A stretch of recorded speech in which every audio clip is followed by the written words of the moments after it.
Hi, welcome back. Today's an exciting day. I'm recording the last webinar on the tax reform series. So the tax reform guide for small businesses and individuals will soon be available. Yay! We have already covered a few areas of the tax reform and its effect on businesses.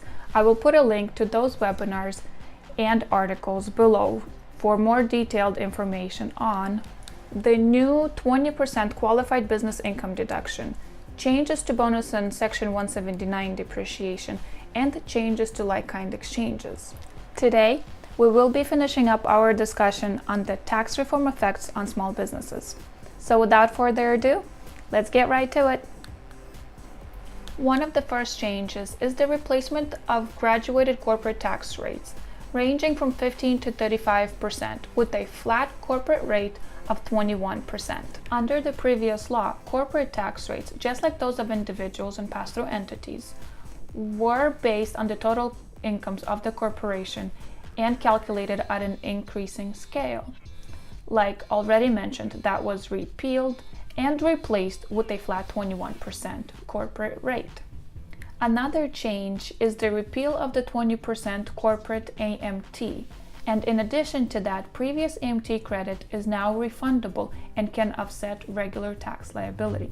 There was also an expansion of simplified methods of accounting, such as the cash method, and an exemption from inventory and long-term contract methods for taxpayers with gross receipts of less than 25 million. A new 80% limit on the NOL deductions for losses generated after December 31, 2017 was enacted.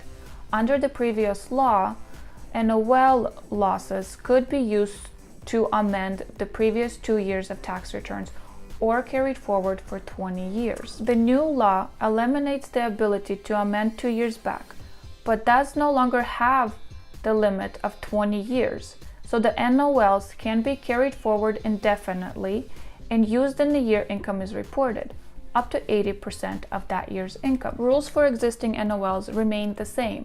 These losses can be carried back 2 years and forward 20. There is also no taxable income limits. Furthermore, the tax reform enacted a disallowance for deductions for net interest expense in excess of 30% of the business's adjusted taxable income, with an exception for businesses with annual gross receipts of 25 million or less over a 3-year period. Section 199 deduction was eliminated, also referred to as the domestic production deduction. New limitations were set on deductions for employee fringe benefits, such as entertainment expenses, and in certain circumstances, meals and transportation. Under the new law, deductions for entertainment expenses are disallowed, and current 50% limit on the deductibility of business meals is expanded to include meals provided through an in-house cafeteria or on the premises of employer. Therefore, it is very important to split your M&E expenses into 100%, 50%, and non-deductible entertainment.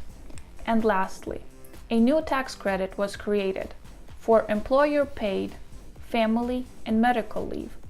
This credit only applies to 2018 and 2019 tax years. So if you offer those benefits to your employees, make sure to take advantage of this new credit.